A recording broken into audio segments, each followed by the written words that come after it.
Uma mensagem urgente para quem tem pressa, o Evangelho em 3 minutos. Conheça melhor quem é Jesus e o que ele fez por você nestes comentários de Mário Persona sobre o Evangelho de Mateus, em mensagens que você lê em apenas 3 minutos. Adquira agora sua cópia com frete gratuito para assinantes Prime Video. O link está na descrição do vídeo. Clique agora e garanta seu exemplar. No versículo 13, Mateus capítulo 5, versículo 13 em diante, ele diz assim: Vós sois o sal da terra, e se o sal for insípido, com que se há de salgar? Para nada mais presta, senão para se lançar fora e ser pisado pelos homens. Vós sois a luz do mundo. Não se pode esconder uma cidade edificada sobre um monte. Nem se acende a candeia e se coloca debaixo do alqueire, mas no velador, e dá a luz a todos que estão na casa.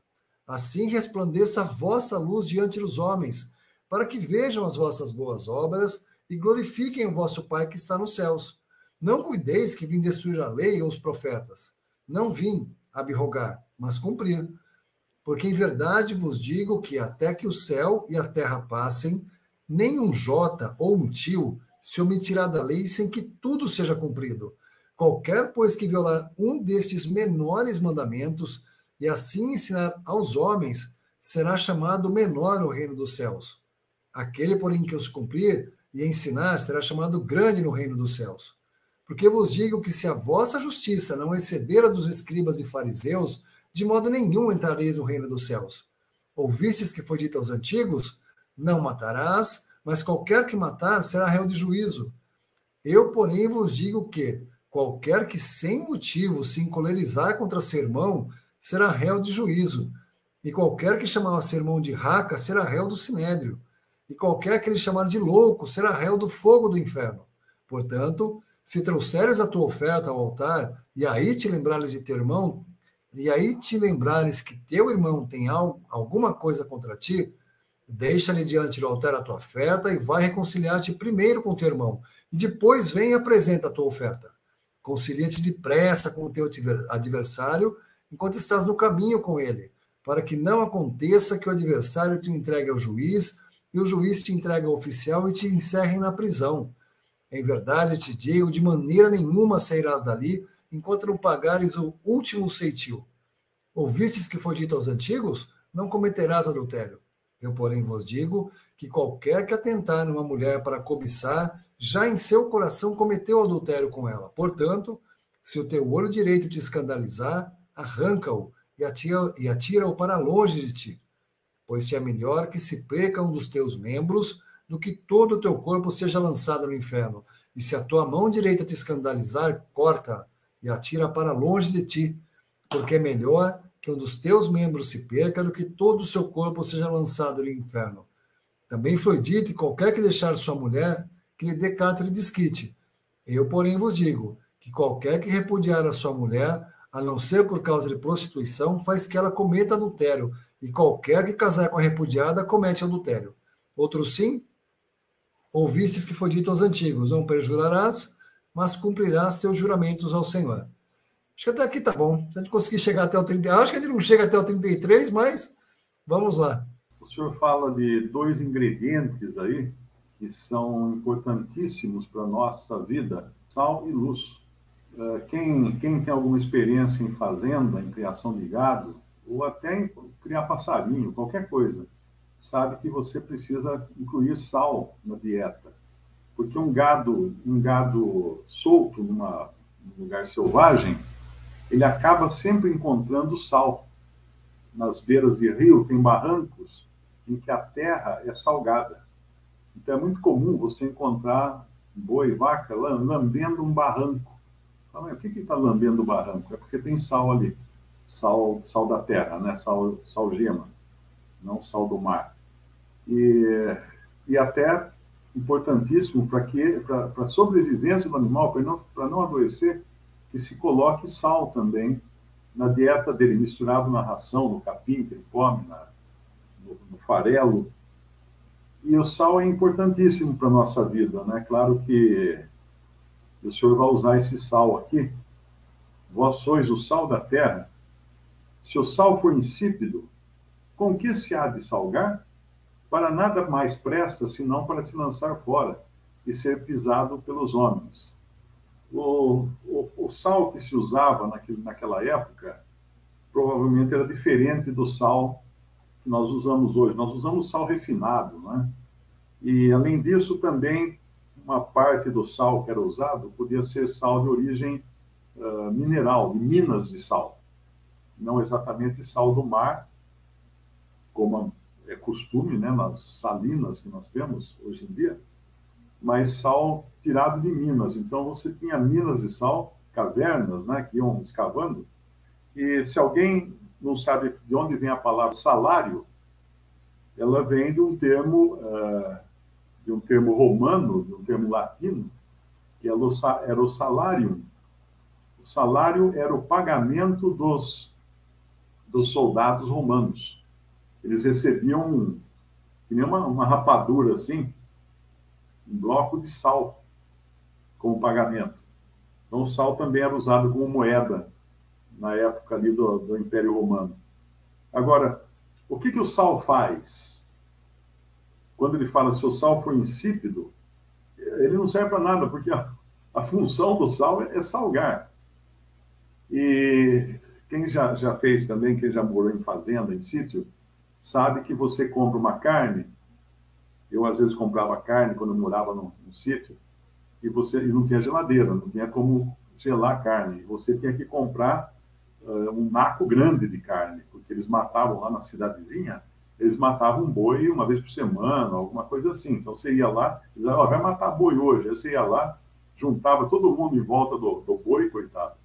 E aí ia lá o açougueiro com uma marreta, batia na cabeça do boi, o boi caía desmaiado, aí enfiava uma faca do lado, assim, na jugular, né, na veia grande que tem aqui. Aí começava a espirrar o sangue, ele recolhia numa bacia. Aí já amarravam as pernas do boi, uma corda, e tinha uma roldana numa árvore. Esqueça salas azulejadas, climatizadas, nada disso. Era uma árvore no meio do pasto. Aí levantavam o boi naquela roldana para sangrar, né? Porque você não pode comer a carne com sangue. Se você não sangrar um animal antes de comer, a carne fica preta. Eu sei disso porque a primeira vez que eu fui preparar um frango, eu não sabia disso. Então eu matei o frango e pus para cozinhar. A carne do frango ficou preta, porque cozinhou junto com o sangue dentro da carne. Isso não pode fazer, né? Qualquer pessoa sabe que não pode, você tem que sangrar o animal para poder a carne ficar boa. E aí ele pegava e tirava o couro ali na frente de todo mundo, daí começava a cortar os grandes nacos do boi e tal, e o pessoal com a bacia ali esperando, e cada um pegava uma peça de carne. Aí o que eu ia fazer? Eu morava num sítio, eu tinha que salgar. Então eu pegava, cortava em bifes aquela peça de carne, e eu fiz um varal do lado de fora, com umas varetas de bambu, e pendurava todos aqueles bifes ali naquelas varetas. Mas antes de pendurar, tinha que salgar. Porque se você pendurasse ele daquele jeito, ele apodrecia no sol. Então eu salgava, mesmo salgando, as moscas vinham e iam botar o ovo neles, e depois, na hora de comer, tinha que pegar aquele bife e raspar os bichos, os vermes que saíam. Não lembro, tem um nome, não é verme, tem um nome, esqueci o nome, é um verme, é o verme da mosca que vai virar uma mosca, né? Então ele se alimentou da carne. Tem um nome, eu não lembro qual é. Berne! Não era Berne, acho que era Berne, eu não lembro agora. Bom, quem estava jantando e assistindo isso aqui agora já perdeu o apetite, já vai fazer jejum hoje, né? Vai fazer dieta. Mas era assim que fazia, você tinha que passar no sal, pendurar lá, deixar alguns dias lá, e a carne era salgada, e assim ela conservava. Outra maneira de conservar era também pegar uma lata de banha de porco, esquentar a banha de porco para derreter, jogar os bifes todos dentro assim da banha de porco e esperar esfriar a banha de porco, ela solidificava com os bifes presos dentro da banha, também não estragava. Essa é a maneira como como o pessoal do mato, né, os vaqueiros, tudo conservavam carne para poder viajar, levavam no meio da banha. Mas o sal, então, tem um papel importantíssimo para salgar. E quando o Senhor Jesus fala, vós sois o sal da terra, ele está dando uma lição para nós. Primeiro, o mundo só não está pior porque tem os salvos aqui no mundo, porque tem os cristãos no mundo. O sal impede que a corrupção tome conta da humanidade. Os cristãos impedem que a corrupção tome conta da humanidade. Ah, eu sei, é aquele pastor que fala lá na internet e mete a boca em quem é homossexual, em quem usa droga, né? Esse aí, não. Não é isso que o sal faz. Você não vê o sal gritar no prato lá, gritar para a carne. Você não apodreça a carne, pare de apodrecer carne, eu ordeno, eu determino que você não apodreça. Nada disso. O sal silenciosamente conserva. A presença dele conserva. É mais ou menos quando você está no trabalho lá, os caras estão numa rodinha contando piada suja, você chega, o que acontece? A turma se espalha. Eles se sentem constrangidos do que eles estavam falando. Pela simples presença, você não precisa falar nada. Você não precisa dar dura em ninguém, fazer sermão, nada disso. A presença do cristão no mundo conserva. O mundo só não está pior porque tem os salvos por Cristo nesse mundo, caminhando aí misturado nas pessoas, e isso que não deixa apodrecer de vez essa sociedade. Sem, como eu falei, sem precisar ficar gritando nas praças, você não pode fazer isso, você vai para o inferno, não sei o quê. Pregar evangelho é uma coisa. Pregar evangelho é você ir buscar, resgatar o perdido para que ele seja salvo. Não é criticar o modo de vida do mundo. O modo de vida do mundo é o modo de vida do mundo. Isso é uma coisa do mundo. Não tem o que mudar. Você esperava o quê do mundo? O mundo a gente espera que seja mundo. Não é? Então, vós sois o sal da terra. Então, uma função, a principal função do sal é preservar. E o cristão no mundo está tendo essa função de preservar o mundo para ele não se deteriorar de vez. Uma segunda função do sal. Quem sabe? Né? Quando você vê alguém comendo um salgadinho, o que acontece? Você está assim, o cara ali do lado abriu um pacote daqueles salgadinhos e começou crack, crack, crack, crack. O que acontece com você? Já está salivando, né? Já começou a salivar agora, né? O sal desperta o sabor e o desejo de sabor. E o que o mundo mais quer hoje é sabor. Eu me lembro que antes de me converter, eu morava no Guarujá. Meu pai tinha um apartamento no Guarujá de férias, né, para passar férias, então ele ficava vazio o ano inteiro e eu morava nesse apartamento. E aí eu ia fazer faculdade em Santos. Quem conhece ali a Baixada Santista sabe que você tem, ali é tudo mais ou menos junto, né? São Vicente, Vicente de Carvalho, Guarujá, é tudo unido, tudo grudado, né? De um lado você tem Santos e São Vicente, é uma ilha, né? E depois você tem na ilha de Santo Amaro, você tem Guarujá, que eu acho que é outra ilha, se não me engano, acho que é. E aí tem aquele canal do Porto, entre Santos e Guarujá. Tem a balsa que atravessa os carros e tem as barquinhas também, as barquinhas de passageiro. Então, todos os dias eu ia de bicicleta, atravessava pela balsa, ou às vezes eu ia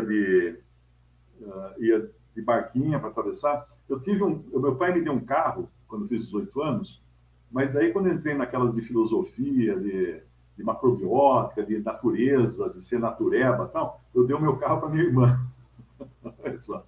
Dei meu carro para minha irmã, que eu queria ser natural. Então eu ia de bicicleta. Ou ia de barquinha, eu pegava a barquinha. E eu me lembro que às vezes eu voltava, eu ia para Santos, aí ficava, depois da aula, eu ia namorar, né? Que eu namorava, aquela que viria a ser minha esposa depois. E aí eu saía cerca de 10 horas da noite, 10h30, eu ia para o ponto das barcas e pegava a barquinha para voltar para o Guarujá. E uma coisa que me impressionava, sempre que eu pegava a barquinha, é que naquele horário, devia ter alguma igreja por perto ali, tinha alguns cristãos saindo e pegando a barquinha também. Mas eles eram tão alegres, Eles tinham eles irradiavam uma felicidade que eu não tinha. Eu invejava eles. Eu não sabia exatamente o que estava acontecendo com eles.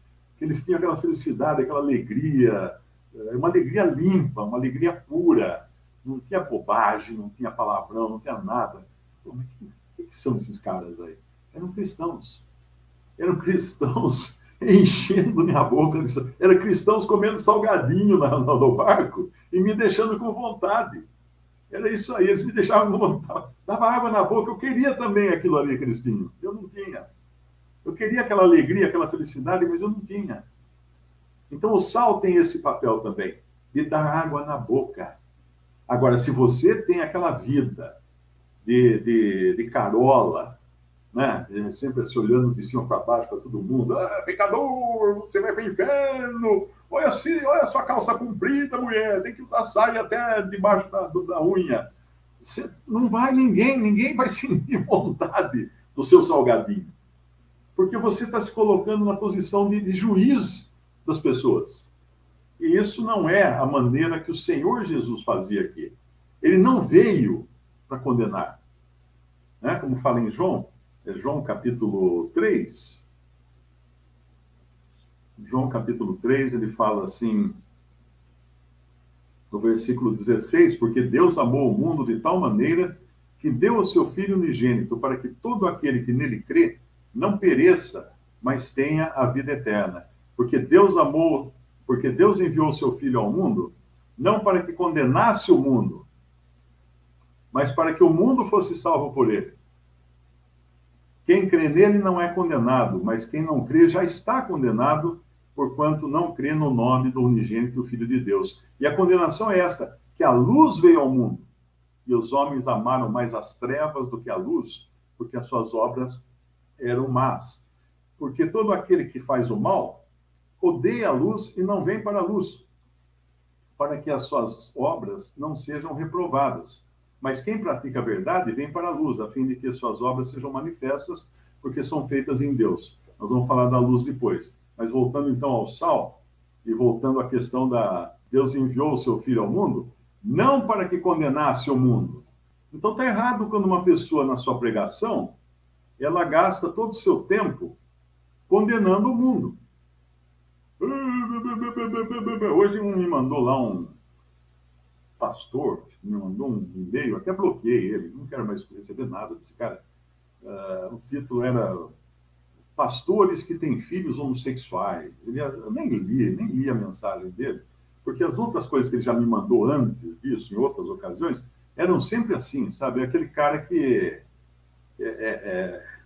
ele fica catando todos os podres do mundo e fica mexendo com os podres do mundo para acusar, né? Acusar. Não é isso que o cristão vê.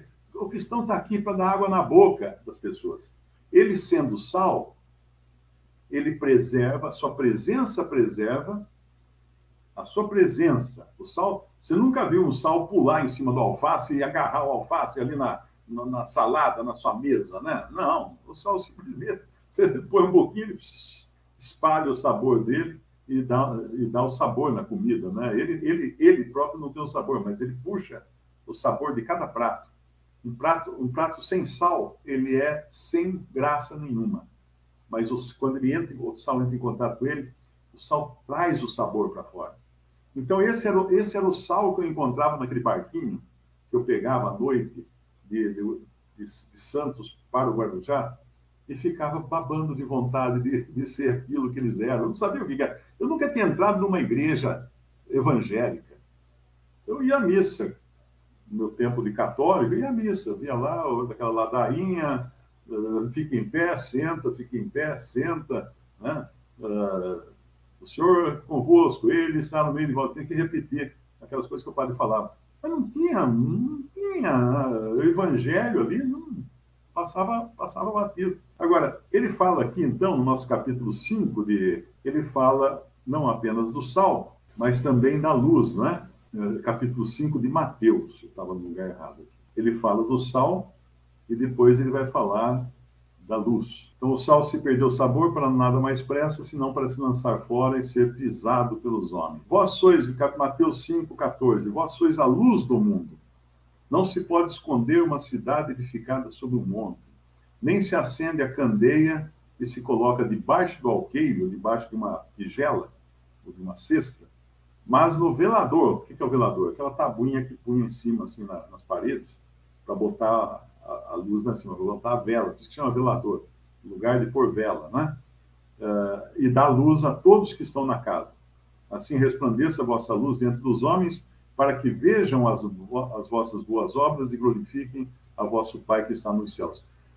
Igualmente, do mesmo jeito que é a ação do sal, que ele não pula no tomate para agarrar o tomate e brigar com ele, né? Ele simplesmente está ali. Ele está ali e o tomate absorve o sal e gera sabor, né? Da mesma forma, a luz, ela não é um farol de milha na cara do sujeito. O Senhor não falou para a gente ser luz como se fosse um farol de milha, fazendo as pessoas esconder o rosto da gente. Não. Nós refletimos a luz de Cristo. Porque ele fala, eu sou a luz do mundo. Lá em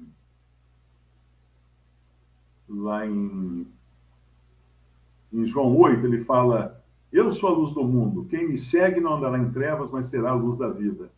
Em João 12, ele fala, a luz ainda está convosco por um pouco de tempo. Andai enquanto tendes luz, para que as trevas não vos apanhem. Pois quem anda nas trevas não sabe para onde vai. Enquanto tendes luz, crê na luz, para que sejais filhos da luz. Essas coisas disse Jesus, e retirando-se, escondeu deles. Depois, também no capítulo 12 de João, no versículo 46, eu sou a luz do mundo, que vim ao mundo, para que todo aquele que crê em mim não permaneça em trevas. Então, essa é a função da luz agora. Eliminar as trevas. Nós somos luz do mundo, como o senhor fala aqui, né? Vós sois a luz do mundo, mas nós não temos luz própria. É muito importante entender isso, hein? É como o sol e a lua. Se o sol for Cristo, a lua é a igreja, ou são os salvos por Cristo. A lua não tem luz própria. Se alguém aí canta aquela música, toma um banho de lua, saiba que você está tomando banho de sol, porque a única luz da lua é a luz do sol que bate na lua quando o sol está atrás do planeta Terra. Não vou ter que falar aqui que a Terra é um globo, né? Então ele bate na lua, reflete para nós aqui na Terra. Essa luz que nós recebemos da lua é luz do sol refletida. Da mesma maneira, quando uma pessoa olha para um crente em Cristo, ele vê luz. Que luz? Do crente? Não, a luz refletida. Porque ele tem a Cristo. Ele tem Cristo habitando nele, tem o Espírito Santo habitando nele. Então, quando eu estava naquele barquinho, atravessando o canal do Porto ali de Santos para o Guarujá, eu tanto sentia vontade de ter aquele salgadinho que aquela garotada estava comendo, como também de ser aquela luz que eles irradiavam. Eles eram irmãos em Cristo, eu não sabia disso, na época eu nem sabia o que era irmão em Cristo, né? Eu não sabia disso. Eram cristãos. E ali tinham o Espírito Santo. Expressavam isso na vida deles. Hoje até recebi um comentário de uma pessoa dizendo que alguns irmãos não aconselham a leitura de um determinado devocional, né? Um livrinho de leituras diárias, né? Cada dia tem uma leitura devocional, evangelística, a maioria é evangelística, porque não é um livro publicado por cristãos congregados ao nome do Senhor. Eu falei, olha, então você tem que parar de ler alguns livros que também são vendidos nas livrarias de irmãos congregados ao nome do Senhor. Porque são de autores que não estavam congregados ao nome do Senhor. São de autores do século XIX, que tinham boa doutrina, tinham sã doutrina, né? Hamilton Smith, Haycup, F.B. Hall, com H, Hall, qual mais? Então, eram irmãos que tinham boa doutrina, sã doutrina, mas não estavam congregados ao nome do Senhor. E aí eu falei mais uma coisa, para quem me mandou essa mensagem, eu falei, olha, isso aí já é meio caminho para a heresia. Porque se a pessoa não entender que quando Cristo subiu ao céu e deu dons aos homens, ele deu dons aos salvos. a todos os salvos. Ele não deu dons aos homens congregados ao nome do Senhor. Não, ele deu dons aos salvos. Nessa bagunça que nós estamos hoje no mundo, na cristandade, né? Com tantas divisões e compartimentações e tal, é claro que você vai encontrar também muita porcaria, muita má doutrina. Então você tem que ter o discernimento e a direção do Senhor para julgar cada coisa que você lê. Claro. Mas nunca pensar que apenas os irmãos de um determinado grupo têm sã doutrina. Não. Porque nós sabemos que até o século XIX, muitas das verdades que nós professamos hoje estavam escondidas debaixo do entulho de má doutrina do romanismo, né, da Igreja Católica Romana, e depois também do protestantismo. E alguns irmãos não tiveram revelações novas, simplesmente o Espírito Santo deu a eles entendimento de catar no meio daquele entulho certas verdades que estavam ali ocultas, escondidas, e trazer à tona o arrebatamento da igreja, né, a salvação que não se perde, e muitas outras coisas importantíssimas, né, que foram resgatadas. Mas nunca queira dizer que antes disso não tinha cristão. É que nem alguns evangélicos, né, que quando você fala, quando insistem que não existe católico salvo, nunca existiu. Você fala, mas meu amigo, até 1500 alguma coisa, então os portões do céu ficaram fechados. Porque só existiam cristãos católicos até então. Não é? É claro que tinha toda a má doutrina, tinha toda coisa, mas tinha aqueles que o Senhor guiava, que o Senhor ensinava, que alguns corriam risco de vida para poder ler a palavra de Deus. Então é muito perigoso, cuidado andar nesse caminho, de achar que existe um grupo privilegiado que só esses conseguem entender a verdade, né? Só esses conseguem... Tem até um artigo do Darby, que eu acho muito interessante, eu vou até colar aqui do lado, para quem quiser, aqui na seção tem uma seção aqui para colar as coisas, não tem? No chat de comentários. Uma pessoa escreveu para o Darby, perguntando assim, para o John Nelson Darby, o que seria suficiente para uma assembleia deixar de ser o testemunho de Deus? Ele respondeu, em minha opinião, a pergunta por si só já é um grande equívoco. Ou seja, a ideia de que o principal objetivo dos santos seja o testemunho que eles levam.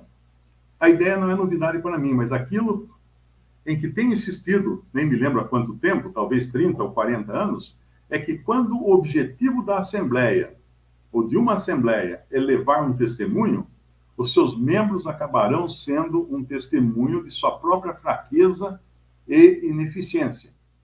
Isto porque o objetivo de seu andar não será aquele que definitivamente forma um cristão. Quando as pessoas têm o objetivo correto, elas acabam sendo um testemunho. Mas ser um testemunho nunca foi o objetivo principal. Ter a Cristo na prática, andar com o Filho e segui-lo, ter comunhão com o Pai e com o Filho, caminhar em humildade e obediência não fingidas, viver em tal dependência de Cristo, desfrutar de sua intimidade, praticar o amor do Pai, manter nossas afeições nas coisas que são de cima, andar em paciência e confiança nesse mundo, é isto que devemos buscar. Se agirmos assim, seremos um testemunho individual ou coletivamente. Porém, procurar estabelecer um testemunho ou ser um testemunho não funciona. Não funciona. Moisés não procurou fazer sua face brilhar. E nem mesmo sabia que isso estava acontecendo quando ocorreu. Foi algo que aconteceu quando ele esteve com Deus. Até onde eu tenho observado, sempre que os cristãos decidem ser um testemunho, eles acabam ficando cheios de si e não percebem, se gabando de possuir muito de Cristo. Uma face brilhante nunca enxerga a si mesma. O verdadeiro coração está ocupado com Cristo e, em certo sentido e medida, o ego é deixado de lado. O pensamento correto não é pensar que seja lá o que for de si mesmo, exceto quando precisamos nos julgar. Você não pode querer ser um testemunho, a menos que esteja ocupado com o pensamento de ser um testemunho. E isso é pensar em si mesmo. E como eu já disse, é o que tenho visto acontecer. Um dos primeiros sinais do mal que entrou nesse sentido foi a reunião de Manchester.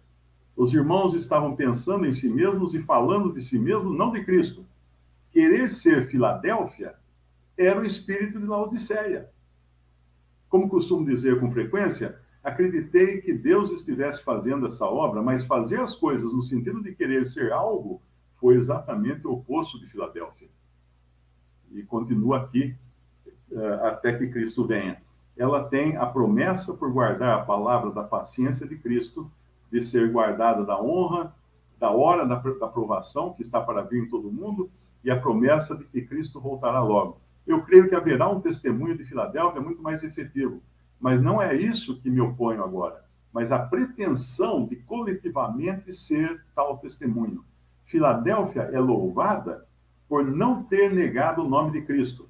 Ela tem pouca força, o que não soa como algo muito elevado, todavia ser fiel a guardar a palavra de Cristo quando muitos outros abandonam a fé, pode ser o seu teste.